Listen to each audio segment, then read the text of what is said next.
এখন দেখবো শয়তানের কতটুকু ক্ষমতা। এটা হচ্ছে সেই পাথর, যে পাথর আপনি একবার চুমা দিলে আপনার জীবনের সকল গুনাহ মাফ হয়ে যাবে। আমি জানি এই ভিডিওটা শেয়ার করতে আপনাকে শয়তান বাধা দিবে। এখন দেখা যাক আপনি শয়তানের পাল্লা পরে ভিডিওটা শেয়ার করেন কিনা।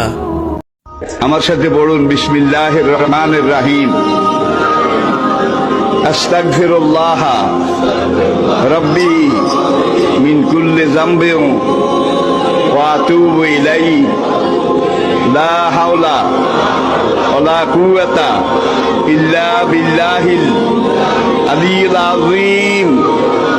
তাওবা ইয়া আল্লাহ, তাওবা ইয়া আল্লাহ, তাওবা ইয়া আল্লাহ, তাওবা ইয়া রাব্বি, লা ইলাহা ইল্লাল্লাহু মুহাম্মাদুর রাসূলুল্লাহ। আল্লাহর কসম, পিছনের জীবনে সব গুনাহ আল্লাহ মাফ করে দিয়েছে এই তওবার কারণে, সব মাফ করিয়া লাইছে।